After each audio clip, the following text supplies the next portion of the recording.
ओम शांति। आज का हमारा टॉपिक है पर्सनालिटी डेवलपमेंट। आज के इस कॉम्पिटिटिव वर्ल्ड की जब हम बात करते हैं तो हर कोई जीवन में सफलता चाहता है, प्रसिद्धि चाहता है, परंतु इसके लिए जो एफर्ट्स है, मेहनत है, उसको सभी नजरअंदाज करते हैं क्योंकि शॉर्टकट ढूंढ रहे हैं। तो ये सफलता जब चाहते हैं या सफल व्यक्ति को कोई जब हम देखते हैं तो हम उसने जो उसकी जो प्रशंसा होती है या उसका जो रुतबा है, अभी जो उसने कीर्ति हासिल की है, वो तो हमें दिखाई दे रहा है।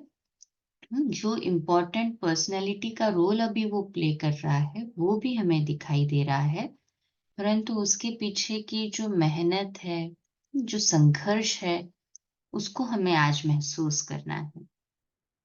सबसे पहला प्रश्न, आपके लिए पर्सनैलिटी माना क्या?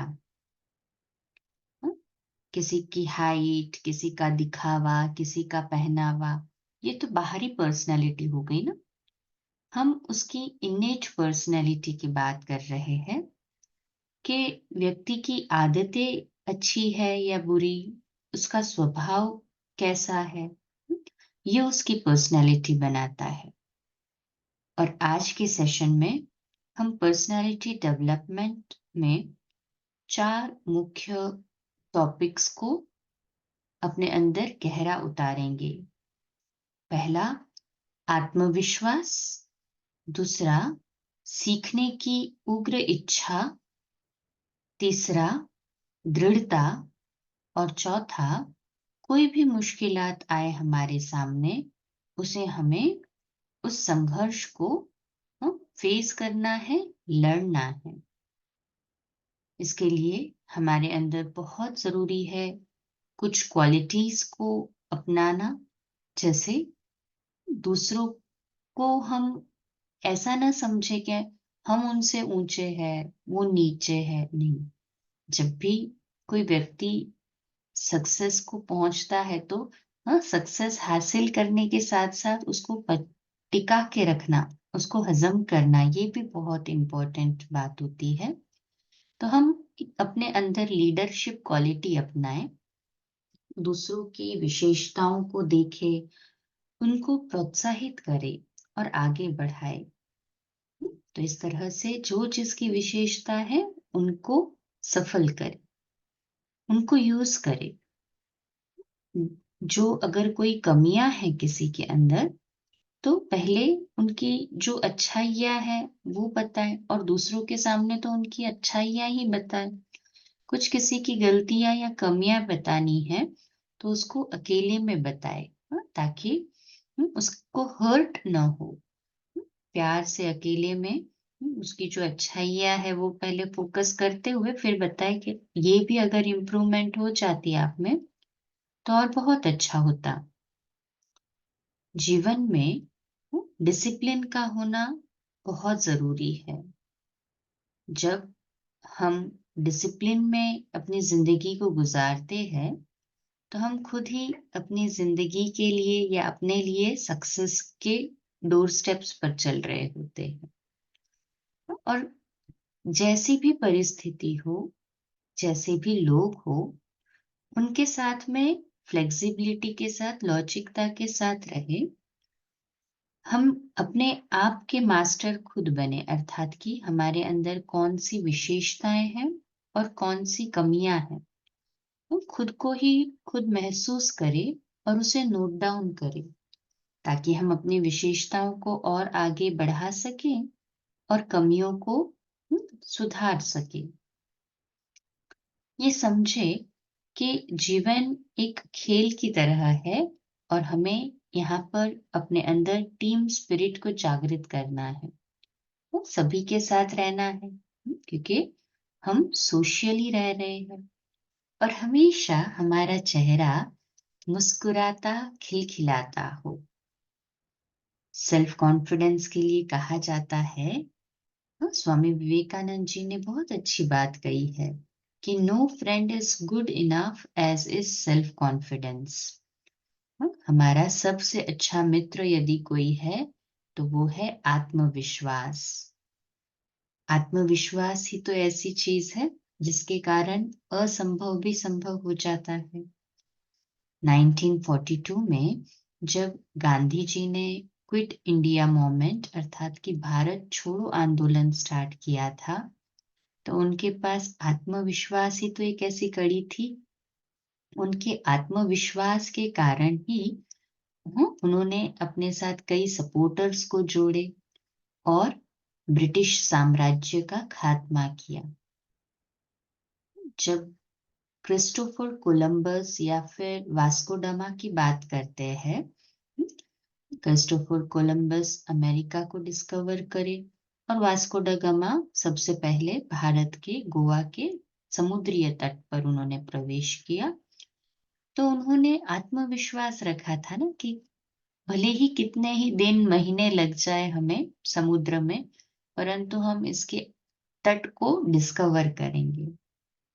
जब सेल्फ कॉन्फिडेंस की बात करते हैं तो हनुमान जी जब रावण के लंका में पहुंचे तो केवल उनके आत्मविश्वास के कारण उन्होंने सारी लंका में तबाही मचा दी। और रावण ने तो रावण के पास में जब अंगद जी पहुंचे तब उनको ये विश्वास था परमात्मा पर कि सीता को बचाने वाले तो वो है। तो उन्होंने चैलेंज रख दिया कि कोई भी मेरे इस पैर को हटा दे। तो इतना दृढ़ विश्वास हमारा हो, आत्मविश्वास हमारा हो कि हर मुश्किल घड़ी को हम फेस कर सके। जिस तरह से एक पक्षी जब टहनी पर बैठता है वृक्ष की, तब उसको ये डर नहीं लगता है कि टहनी टूट गई तो। क्यों डर नहीं लगता है? क्योंकि उसे पूर्ण विश्वास है अपने पंखों पर। तो उमंग और उत्साह हमारे जीवन के दो पंख बन जाए कि जिसके कारण हम आत्मविश्वास के साथ उड़ सके और उड़ा सके। 1761 में जब पानीपत की तीसरी लड़ाई हुई तब अहमद शाह अब्दली ने मराठा को हरा दिया। उस समय के जो मराठा के सेनापति थे इब्राहिम गर्दी, उन्हों को काफी इस बात में सॉरीनेस फील हुआ कि भाई हम कैसे हार गए, पर उन्होंने हिम्मत नहीं हारी और फिर से उन्होंने एक हेल्दी अच्छी स्ट्रॉन्ग आर्मी बनाई और अहमद शाह अब्दली को हराया। तो सेल्फ कॉन्फिडेंस एक ऐसी शक्ति है जो व्यक्ति को आत्मनिर्भर भी बना देती है। आत्मविश्वास जो है वो दिखाई नहीं देता, परंतु सफलता प्राप्त करने में इसका बहुत ही महत्वपूर्ण रोल है। जॉनसन ने कहा है आत्मविश्वास पर कि जब भी हमें कोई अच्छा कार्य शुरू करना है तो सबसे पहली विशेषता या गुण जिसकी हमें जरूरत पड़ती है वो है आत्मविश्वास। तो है ना हम सभी में आत्मविश्वास? कहे yes I can do it, मैं कर सकता हूं। अपने सामने अपना लक्ष्य रखे और सुबह उठते ही उस लक्ष्य को विजुलाइज करे। रात को सोते वक्त उस लक्ष्य के साथ सोए ताकि हमारी ऊर्जा उस लक्ष्य को प्राप्त करने में कई गुना अधिक यूटिलाइज हो। दूसरी आवश्यक चीज जो हमारी पर्सनैलिटी में आत्मविश्वास के साथ जरूरी है वो है डिसिप्लिन। डिसिप्लिन अक्सर करके हम देखते हैं कईयों को कि वो शिष्टता के साथ रह रहे हैं, कार्य कर रहे हैं। तो ये डिसिप्लिन जो है कोई आवाज तो नहीं करती, ना ही इसमें झूठ बोलने की जरूरत है। डिसिप्लिन जो व्यक्ति होते हैं वो कभी भी अपनी जिम्मेवारियों को भूलते नहीं हैं और मुख्य बात कि वो कभी भी एक ही गलती को दोबारा नहीं रिपीट करते हैं। तो हम देखें कि हम अपनी जिंदगी को क्या एक डिसिप्लिन्ड वे में जी रहे हैं। दूसरों की बताई हुई बातों पर चलने से बेटर है कि हम खुद अपने गोल्स को डिसाइड करें, हम खुद पहचाने मुझे क्या चाहिए, मेरे लिए क्या इम्पोर्टेंट है। कई बार हम हार जाते हैं, मुश्किल अनुभव करते हैं, तो दूसरों से पूछते हैं क्या करें, परंतु नहीं, हम अपने जीवन में स्वयं के निर्धारक खुद बने, अनुशासन को अपने जीवन में कूट कूट कर भरे, ताकि जो गलतियां हमारे से हुई है वो पुनः हम दोबारा रिपीट न करें। जिस तरह से नदी जब अपने तटों के अनुशासन के साथ रहती है तो सुखदाई होती है, परंतु यदि ये तटों का अनुशासन तोड़कर वो लांघ जाती है तो वो दुखदाई बन जाती है ना। ठीक ऐसे ही ट्रैफिक सिग्नल्स है, यदि हम उसको अनुशासन के साथ निभा रहे हैं तो बिल्कुल सही तरह से गाड़ियों का आना जाना रास्ते पर होता है। परंतु एक भी व्यक्ति डिसिप्लिन को, अनुशासन को तोड़ देता है तो इससे खुद को भी नुकसान और दूसरों को भी नुकसान होता है। जैसे कोई व्यक्ति कार बनाता है तो वो कितना ध्यान रखता है, कितना अनुशासन से उसको एक एक पार्ट को, पुर्जे को जोड़ता है, चेक करता है। ठीक वैसे ही ये शरीर रूपी कार में भी हमें अनुशासन को भरना है। तीसरी मुख्य बात आ जाती है पर्सनालिटी डेवलपमेंट में। पहली हमने देखी सेल्फ कॉन्फिडेंस, आत्मविश्वास, दूसरा अनुशासन, डिसिप्लिन, तीसरा है सीखने की उग्र इच्छा, eager to learn. Gandhi ji कहते थे, without eagerness to learn one cannot gain knowledge.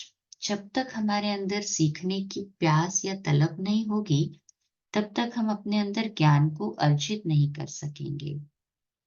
Curiosity या सीखने की, नई नई बातें सीखने की जो उमंग उत्साह की बात करते हैं, तो देखिए आज हम ये प्लेन्स आदि उड़ते हुए देख रहे हैं, परंतु ये राइट ब्रदर्स की क्यूरियोसिटी, सीखने की भावना और दृढ़ता ही तो थी, जिसके कारण उन्होंने उड़ते हुए प्लेन को डिस्कवर किया, प्लेन का उड़ना डिस्कवर किया।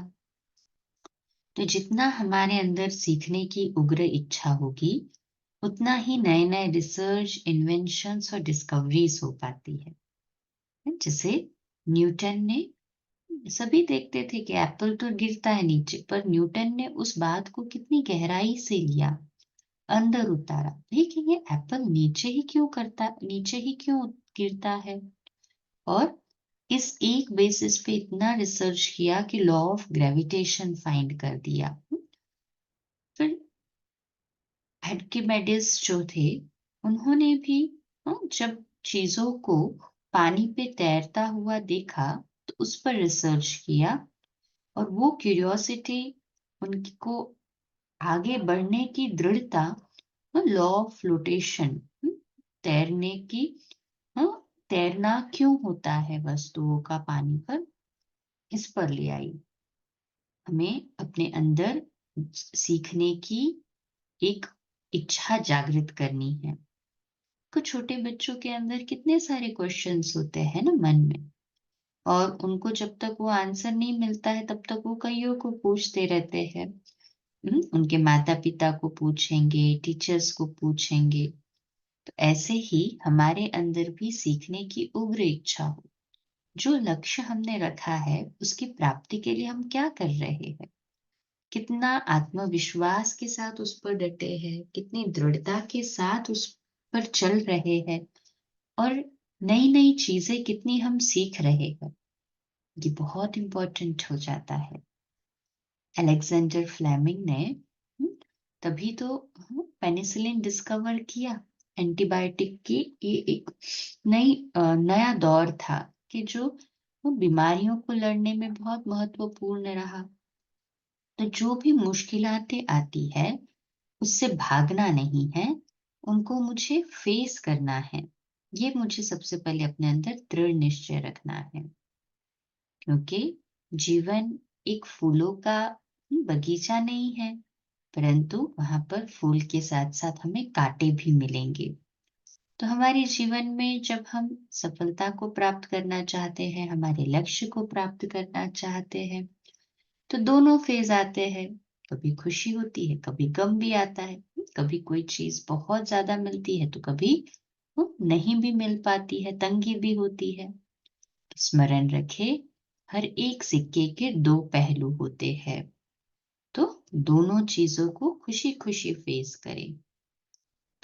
हम साइकिल चलाना तो कभी सीख ही नहीं पाते हैं ना, यदि हम चोट लगने के डर से पहली बार जब गिरे थे, फिर डर के ये सोच लेते कि भाई अब तो हम चलाएंगे ही नहीं, इससे तो मुझे चोट ही लगनी है।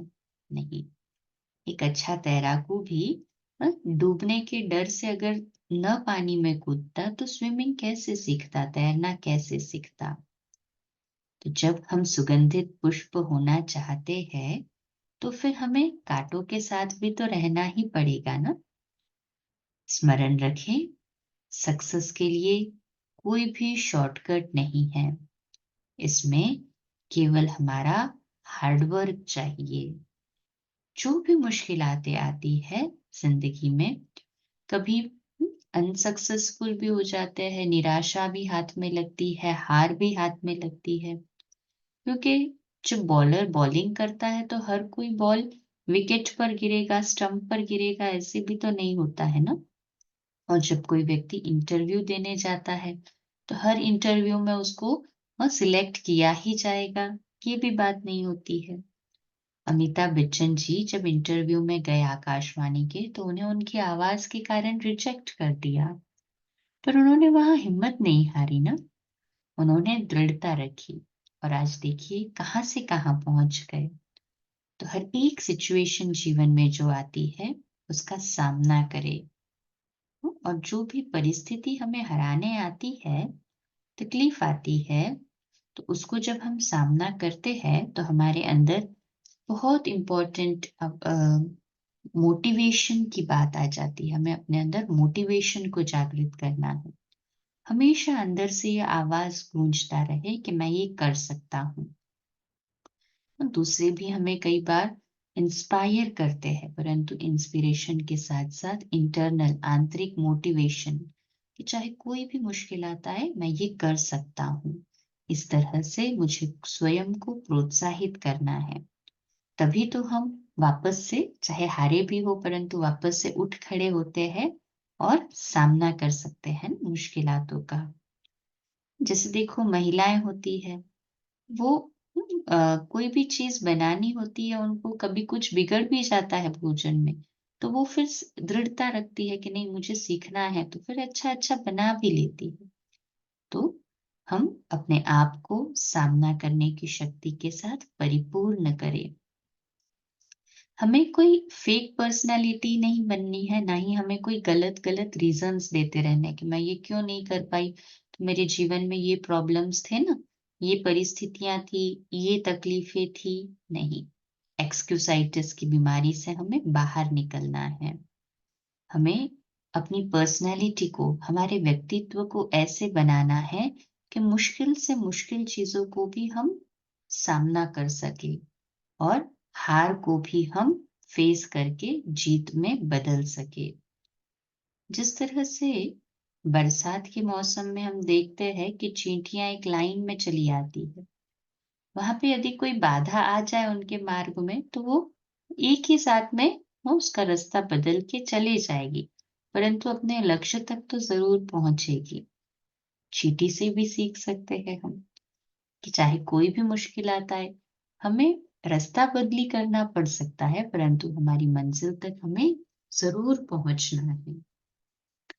जिस तरह से एक ऊंट होता है, रेगिस्तान में बिना पानी के भी कितना टाइम सरवाइव कर लेता है। तो जब भी कोई नई मुसीबत आए, नया संघर्ष आए, किसी को पढ़ाई में सक्सेस चाहिए, किसी को टॉपर बनना है, इंटरव्यू में टॉप करना है, तो जो भी प्रॉब्लम्स है, जितने भी मुझे एग्जाम्स देने पड़े, जितने भी इंटरव्यूज देने पड़े, मुझे टफली देना है, मुझे फेस टफ देना है, मुझे अपनी पूर्ण दृढ़ता और आत्मविश्वास के साथ जाना है। और फिर जब हम उस मुश्किलात को पार करेंगे तब हमें पता चलेगा कि भाई ये तो बहुत इजी था, मैं तो खामखा डर रहा था। तो अंदर से मजबूत बने और नया टास्क करने की शुरुआत तो करें। शुरुआत होती है छोटे से, परंतु फिर धीरे धीरे उसमें हम आगे बढ़ते जाते हैं, तो वो छोटे से मध्यम, मध्यम से बड़ा होने लगता है। परंतु हमें समय तो देना पड़ेगा ना। जब हम कोई चीज को हासिल करना चाहते हैं, उस पर हम डटे रहना चाहते हैं, तो प्रोफेशनलिज्म भी जरूरी हो जाता है। और प्रोफेशनलिज्म के लिए चार मुख्य बातें चाहिए। एक हमारी दृढ़ता, दूसरी एकाग्रता, तीसरा हमारा पूरा हार्डवर्क, और चौथा धैर्यता, सब्र। जहाँ पे दृढ़ता की कमी हो जाती है, वहां पे व्यक्ति का मन बार बार बदलता रहता है। जैसे मान लीजिए, अगर रतन टाटा जी की बात करें, अगर वो सोचते कि भाई मैं इंडस्ट्रियलिस्ट ठीक नहीं बन पाता हूँ, मैं हीरो बन जाऊं, फिर थोड़े टाइम बाद सोचे कि नहीं, मैं हीरो नहीं, क्रिकेटर बनता हूँ, तो कितनी एनर्जी उनकी जाएगी। ऐसे हाँ, सलमान खान जी या कोई भी एक्टर जो आपके फेमस, आपके लिए हाँ, एक रोल मॉडल के रूप में देखते हैं आप, देखिए उनकी क्वालिटीज से सीखे। परंतु हाँ, उसमें क्या दृढ़ता थी जो उसने वो हासिल किया, तो मुझे भी वो दृढ़ता को लाना है। कोई क्रिकेटर है, उसने भी दृढ़ता रखी, तब जाके उसने हासिल किया ना। और कोई इंडस्ट्रियलिस्ट है, कितनी मुश्किलातें फेस की, परंतु उसकी दृढ़ता के कारण वो आगे बढ़े।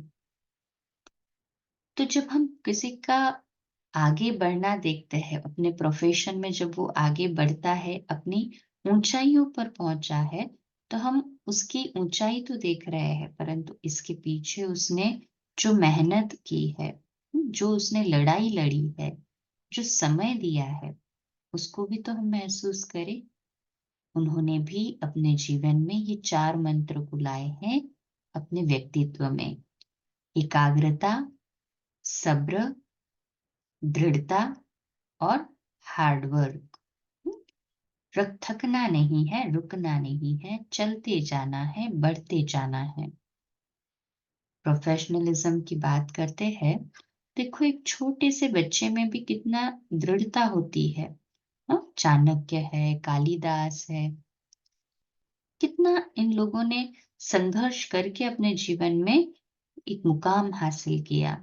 तुलसीदास जी है, मुंशी प्रेमचंद जी है, या महात्मा गांधी जी की भी बात करें, तो एक छोटे से नील आंदोलन से उन्होंने स्टार्ट किया था, चंपारण बिहार से, और 35 साल तक वो लड़े सफलता पाने के लिए।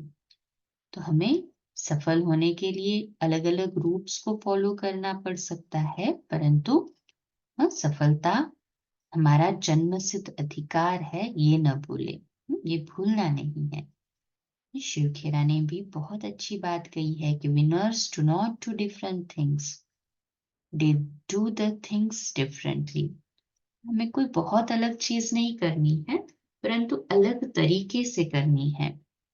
जैसे स्पेस की भी बात करें, हमने चंद्रयान पर सक्सेस कब प्राप्त किया, जब दृढ़ता रखी कि भाई पहले देखा कि कहीं गिर गए, कहीं वो स्पेसशिप गिर गई, तो फिर उसको मॉडिफाई कैसे करें, कैसे उसको इतना लाइट बनाए, हाँ, और रेजिस्टेंस उसको इतना बनाए कि कहीं गिरे, पानी में गिरे, जोर से न गिरे, धीरे से गिरे, तो भी वो सफल हो सके। तो डिफरेंट डिफरेंट रूट्स अपनाने पड़ते हैं, परंतु सफलता को प्राप्त करने के लिए मेहनत और दृढ़ता, ये तो बहुत आवश्यक है। हिलरी और टेंजिंग ने जब माउंट एवरेस्ट पर चढ़ाई की, तो उनके फुटप्रिंट्स किसी को नहीं दिखाई दिए, परंतु वो जो चढ़ाई की, उसकी वाहवाही हुई ना। तो जितने भी धर्म स्थापक होकर गए हैं, चाहे गौतम बुद्ध जी है, चाहे जीसस क्राइस्ट जी है, चाहे गुरु नानक जी है, इन सभी ने रास्ता क्या बताया, उसको हम समझे। सभी ने ध्यान करने के ऊपर कंसंट्रेट करवाया, है ना। परमात्मा के लिए ऊपर ही उंगली बताई, उसी उन्हीं के लिए कहा कि God is one, God is light, एक ओमकार सतनाम। अपने अंदर शांति की शक्ति को, अहिंसा को, अपरिग्रह को जागृत करो। तो उन्होंने कभी ये नहीं कहा कि मैं भगवान हूँ, मैं अल्लाह हूँ, आई एम गॉड, नहीं। उन्होंने कहा we are the messengers of God, हम परमात्मा के संदेश वाहक हैं। तो जो उन्होंने दर्शाया, हम उस तरह से अपने आप को महसूस करें कि देखो महात्मा गांधी जी है, भीमराव अंबेडकर जी है, लाल बहादुर शास्त्री जी है। सफलता पाने के लिए, भारत की स्वतंत्रता के लिए क्या कुछ नहीं किया उन्होंने, अपनी जिंदगी उसके नाम कर दी। इतना स्ट्रॉन्ग डिटर्मिनेशन, धैर्यता, अनुशासन, कि पाकिस्तान भी उनके लिए कहते थे कि भाई हमारे पास भी कोई लाल बहादुर शास्त्री होता तो कितना अच्छा होता। तो जो विनर्स हुए हैं उन्होंने कोई डिफरेंट चीजें नहीं की है, डिफरेंट तरीके से किया है। कपिल देव जी है, सचिन तेंदुलकर जी है, तो बहुत सारी मुश्किलातें इन्होंने जीवन में फेस की, परंतु हारे नहीं। तो हमारी जो किताबें हैं, ग्रंथ है, वो हमें काफी सारी इंफॉर्मेशन देते हैं कि कैसे उन्होंने ये मुकाम हासिल किया। तो हम उसको समझे और उस पर अपने आप पर उसको सीख में लाए कि भाई मैं कैसे सीख सकता हूँ, मैं कैसे आगे बढ़ सकता हूँ। इन्होंने जैसे संघर्ष किए हैं, इन्होंने जैसे मुसीबतें सहन की है, तो मेरे सामने तो इतनी आ भी नहीं रही, थोड़ी बहुत आ भी गई तो मैं रास्ता ना बदल दूं, अलग तरीके से उस सफलता को प्राप्त करूं। कहा जाता है लिक लिक गाड़ी चले, लिक लिक ही चले कपूत, ये तीनों उल्टे चले, शायर सिंह सपूत। समाज में अक्सर परंपराओं के सम्मान की बात कही जाती है। समाज द्वारा बनाए गए कायदे कानूनों के व्यवहार को श्रेष्ठ सामाजिक होने का आदर्श माना जाता है। किंतु जिस तरह समाज चलता आया है, यदि वैसा ही सब कुछ होता रहे तो फिर समाज में और भेड़ों के झुंड में कोई अंतर नहीं रहेगा ना। भेड़ों की एक प्रकृति होती है कि जिधर से आगे की भेड़ निकल गई, बस बाकी भेड़ भी सब उसी रास्ते से चले जाएगी और आगे वाली भेड़ भी पहले से बने रास्ते का ही अनुगमन करेगी। किंतु समाज में जो उत्कृष्ट प्रतिभाएं होती है, वह अनिवार्यतः पहले से ही चली आ रही लीक को तोड़ती है। पहले वाली जो पगडंडी है उसको तोड़ती है, अर्थात लीक को तोड़ती है और अपनी नई लीक बनाती है। कोई भी शायर कभी अपने से पहले लिखी हुई कविता का अनुकरण नहीं करना चाहता, वह हमेशा अंदाजे बयां और की तलाश में रहता है ना। क्या जंगल में शेर किसी रास्ते का अनुमान करता है? वह जिधर से भी गुजरता वही उसका रास्ता होता है। इसी तरह को पुत्र अपने पुरखों की संपत्ति, काम करने के तरीके आदि का अंधा होकर भोगता पालन करता है, तो वो जहां था वहीं रहेगा।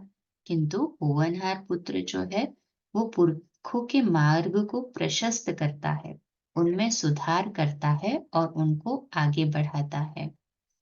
यद्यपि लीक से हटने पर शुरू में समाज चौंकता है, आलोचना भी करता है, किंतु अंततः वह लीक से हटने की औचित्यता को समझता है और फिर उसका अनुगमन भी करता है। संसार के इतिहास में ईसा, Socrates, Abraham Lincoln, Gandhi ji आदि के अनेक उज्जवल उदाहरण मौजूद है, जिन्होंने अपने जीवन की आहुति इसलिए दी कि वह पारंपरिक लीक से हटकर समाज को एक बेहतर रास्ता दिखा सके। तो है ना हम सभी इस नए रास्ते पर चलने के लिए तैयार? तो हमें अपने एक दुश्मन को हराना है और वो दुश्मन है आलस्य, अलबेलापन, लेजीनेस। सुकरात जी कहते हैं To live a lazy life is like committing a suicide. खुद को ही खुद मारना है आलस से भरे जीवन के साथ जीना। चाहे मनुष्य हो चाहे जानवर हो, हर किसी को स्टार्टिंग में इनिशियल स्टेज में लेजीनेस महसूस होती है। कुछ नया करना है तो कल करेंगे, बाद में करेंगे, फिर करेंगे, यही सोचते रहते हैं और सोचते हैं कि भाई हमारे लिए तो नींद बहुत जरूरी, सोना है, सोना है। देखिए, बहुत इंपॉर्टेंट पॉइंट है कि नींद जरूरी है, सोना जरूर है, परंतु ऐसे नहीं कि नींद बिल्कुल ना करे। नींद न करने के कारण कई सारी मानसिक बीमारियां हो सकती है। तो जितना शरीर को आराम की आवश्यकता है उसे दे, परंतु बहुत ज्यादा सोना, ये कहेंगे आलस्य।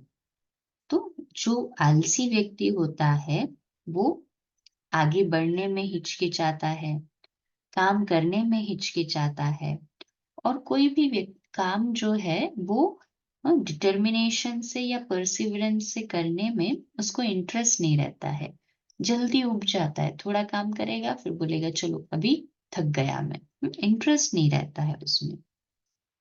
सुकरात जी कहते हैं, the person not doing his job efficiently and effectively is also lazy. जो व्यक्ति अपने काम को तहे दिल से और सही तरीके से नहीं कर रहा है वो भी आलसी है।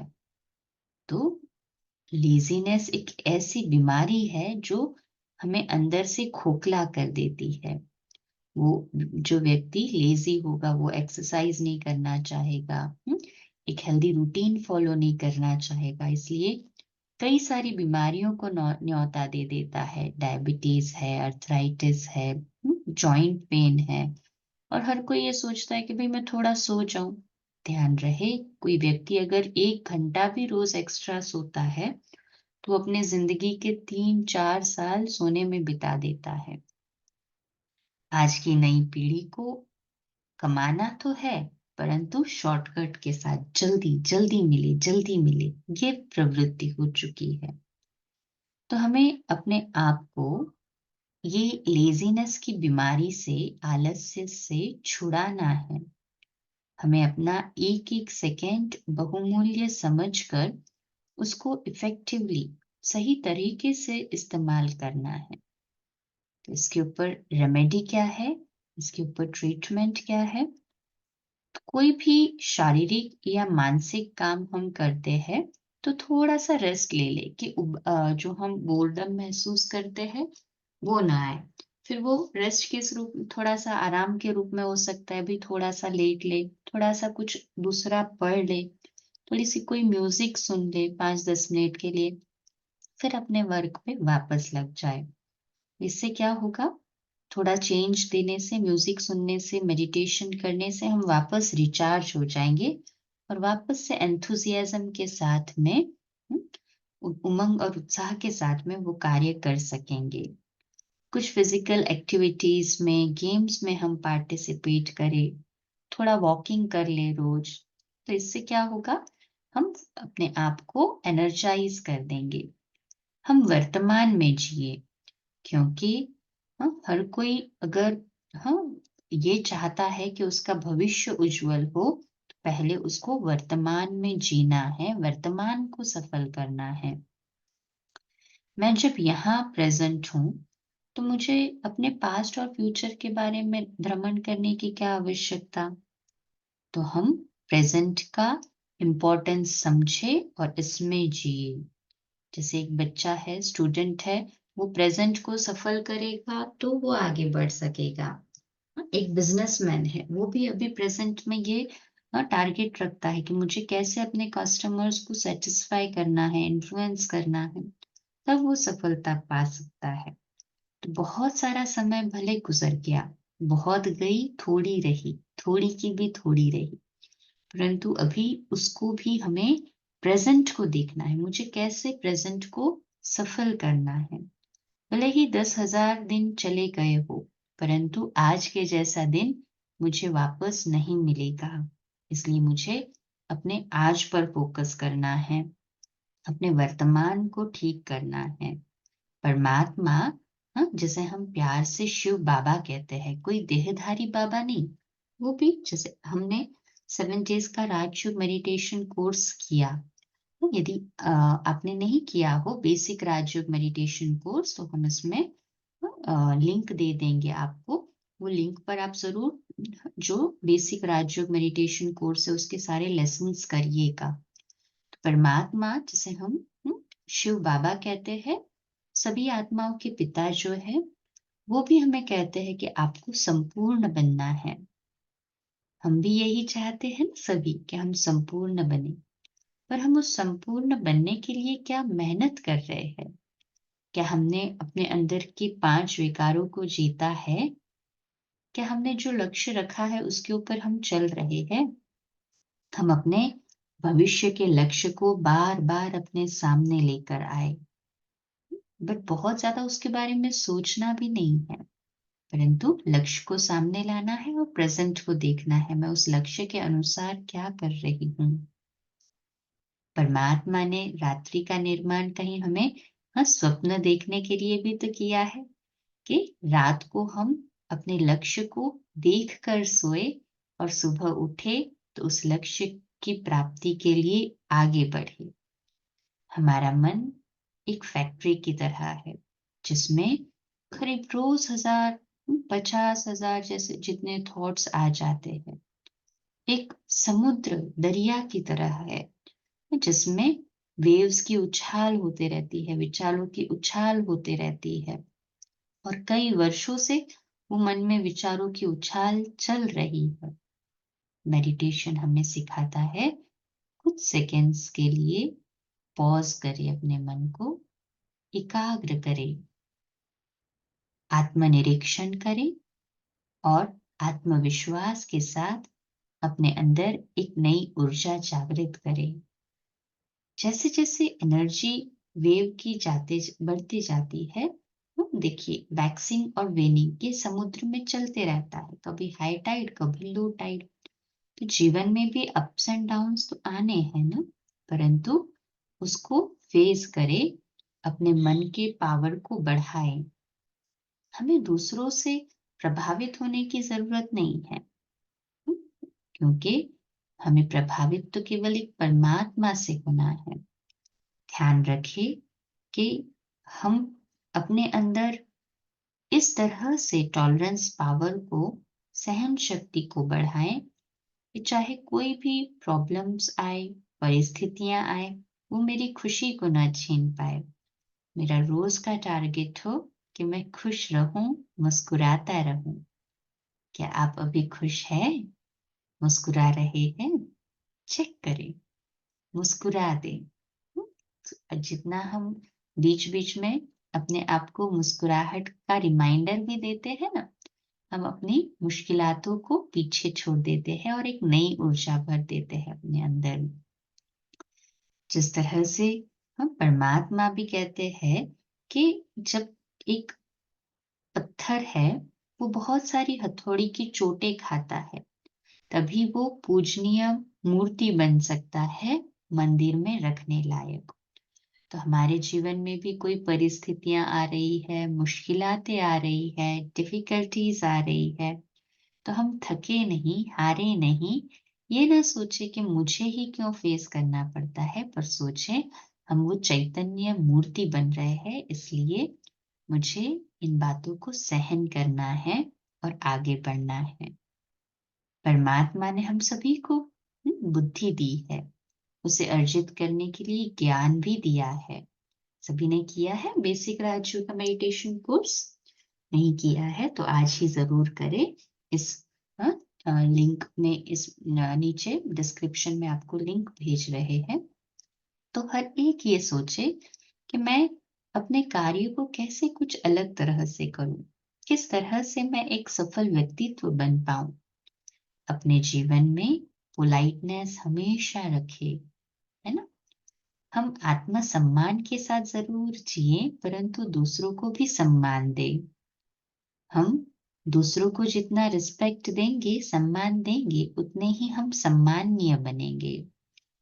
परमात्मा ने हमें जो कुछ दिया है उसका हम अनुग्रह करे। जितना हम लेते चलेंगे, जितना हम लोगों को वो देते चलेंगे, उतना ही हम खुद को भी नेगेटिविटी से बचा सकेंगे, नकारात्मकता से बचा सकेंगे, और दूसरों को भी एक सकारात्मकता पूर्ण जीवन के लिए मदद कर सकेंगे। जीसस क्राइस्ट ने जब उन्हें क्रॉस पे चढ़ाया गया तो कौन से वाक्य कहे? लोग उनको कील से ठोक कर चढ़ा रहे थे और उनके मुख से अंतिम वाक्य निकल रहे थे कि oh God please forgive all because they do not know what they are doing. हे परमात्मा, इन सभी को माफ कर दो क्योंकि इन्हें पता नहीं है ये क्या कर रहे हैं।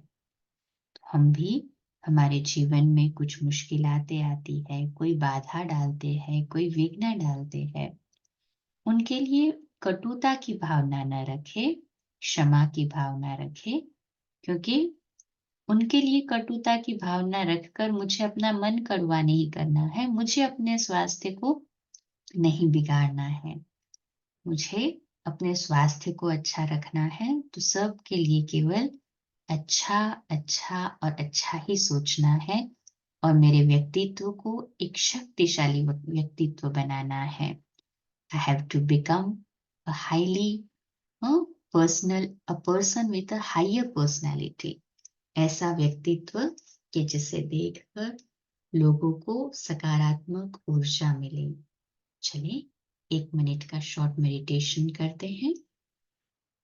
अपने मन में, अपने सामने अपने लक्ष्य को विजुअलाइज करें। मैं क्या बनना चाहता हूँ? अपनी विशेषताओं को देखें। क्या जो मैंने लक्ष्य रखा है उस प्रमाण से, उस हिसाब से मैं अपनी विशेषताओं को यूज कर रहा हूँ?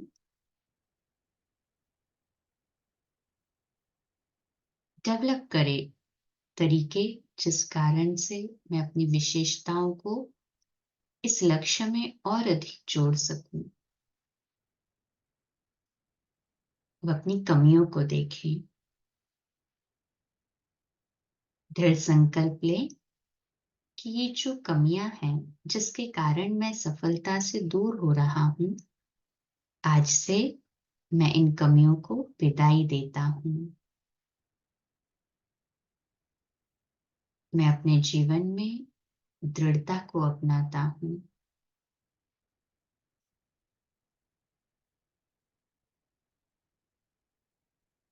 धैर्यता से हर एक बात का सामना करता हूं। आलस्य अलबेलेपन से ऊपर उठ चुका हूं।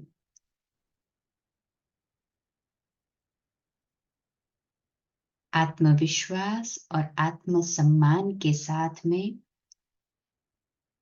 दृढ़ संकल्प के साथ में हर परिस्थिति का सामना करने के लिए मैं तैयार हूं।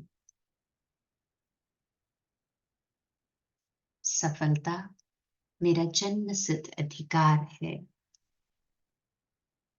Success is my God fatherly birth right. मैं विजयी रत्न हूं।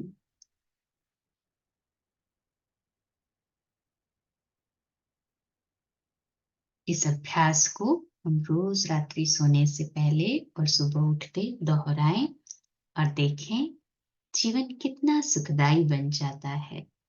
मुश्किलातें आती है परंतु हम उसमें भी अपने मन के फोकस को नहीं खोते और आगे बढ़ते जाते हैं। अच्छा, हैव अ सक्सेसफुल लाइफ। हमारी दुआएं सदैव आप सभी के साथ है। ओम शांति।